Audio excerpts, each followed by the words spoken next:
Those are just by the tip. How cool. Yeah. I would know that. It's actually, you can figure it out. It's easy to do that.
Se está columpiando.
They will snap the fish. Get it.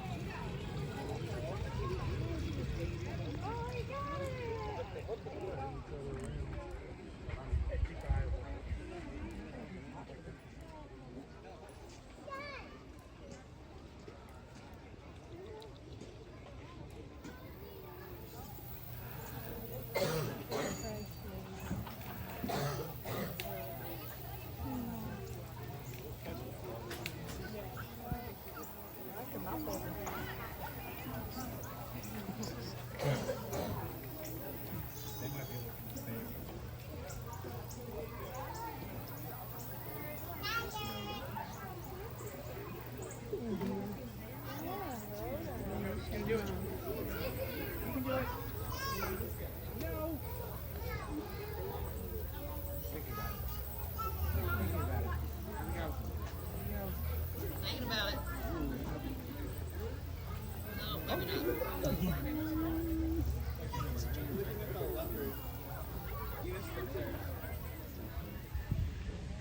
One time we came here and he was eating the teeth out the other one. I said, what is that too?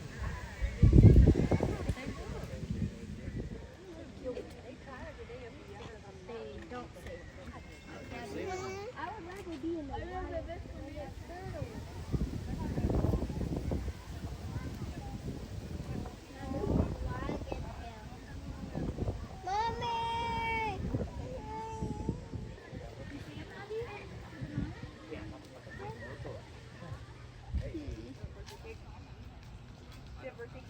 No.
Then go and get some.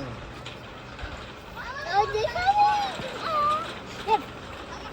That one's eating. Oh, Hold on. Red. so look, he's eating them.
Of our Eland herd.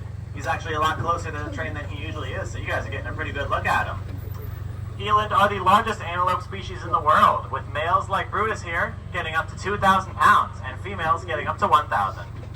I'll talk a bit more about Eland when we catch up with the rest of his herd, but for now I'll direct your attention over to the right side of the train alongside that fence and that little pen there.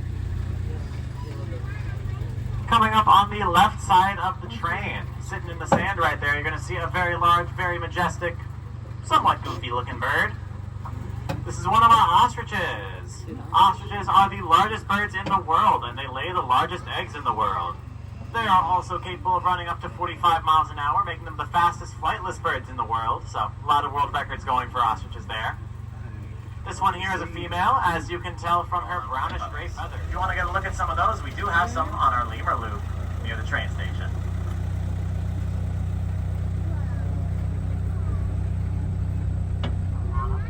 These are scimitar horned oryx. They get that name from those horns they got there. They are native to the desert and have a bunch of different adaptations to help them thrive there. That white fur helps reflect the sunlight and keeps them cool during the day. Underneath that white fur, they have black skin and tongues to help protect them from sun. Very slow, yet very steady recovery. Off to the right side of the train, hanging out in the shade over here, is one of our female eland. Female eland can get up to 1,000 pounds. You might remember I mentioned runners, meaning they are capable of running long distances at moderate speeds to hopefully exhaust any predators that might be trying to chase them. As a reminder, along with the rest of his herd a bit further down towards the corner, you're going to see a herd of some larger tannish brown antelope with white stripes, mohawks running down their backs, and very large ears. Also one of them was those big curly horns. Approaching our Great Ape Islands. You might notice they're surrounded by a large body of water. This is because due to the ape's high muscle mass and low body fat, they are actually too dense to float or swim, so the water acts as kind of a natural barrier.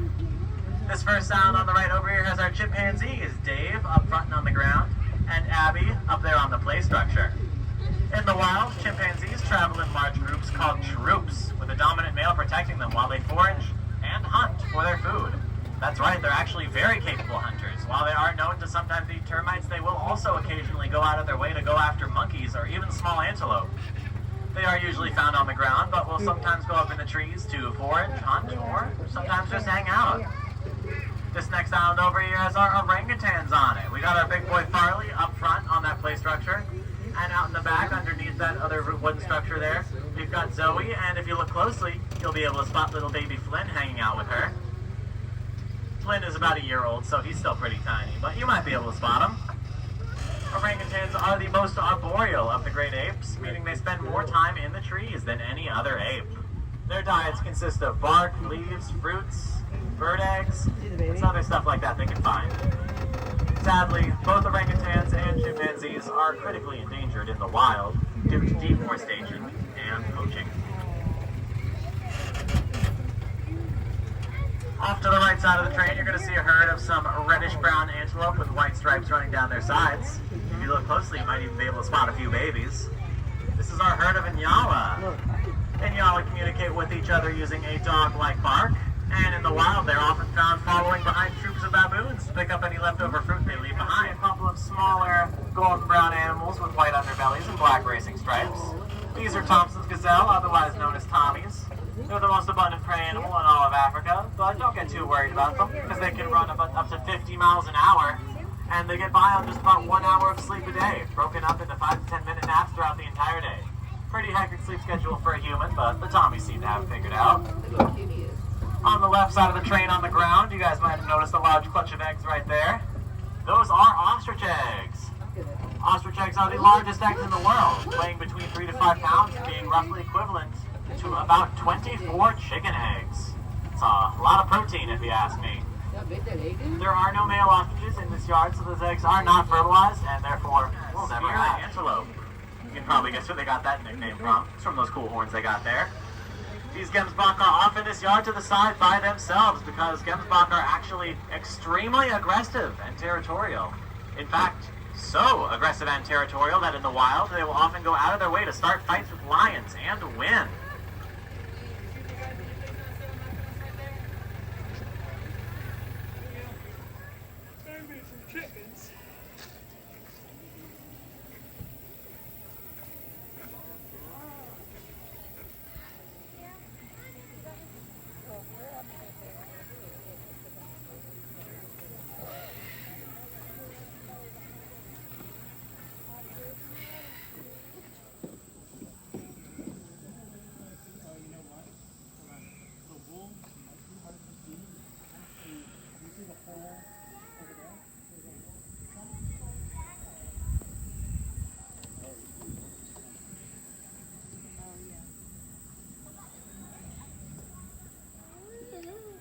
Do you think that tail is strong?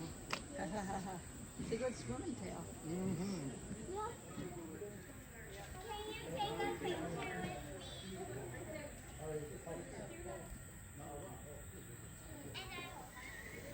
Look, Jackson.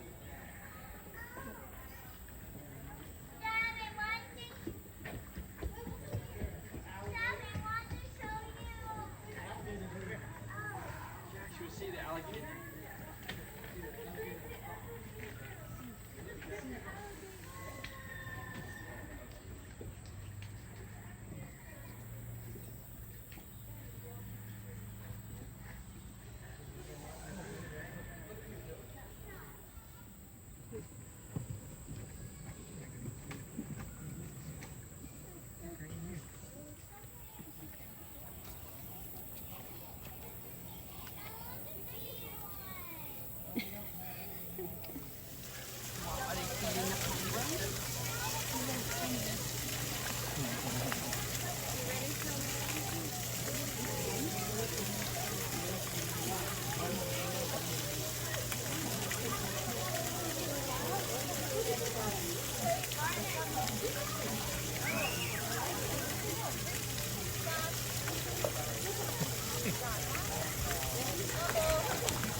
so beautiful.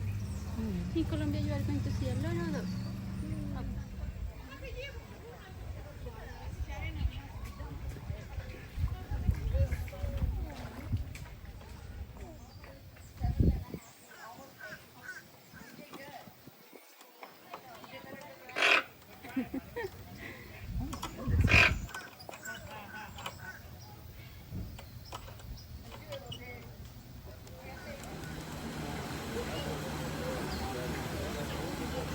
Those are African over there.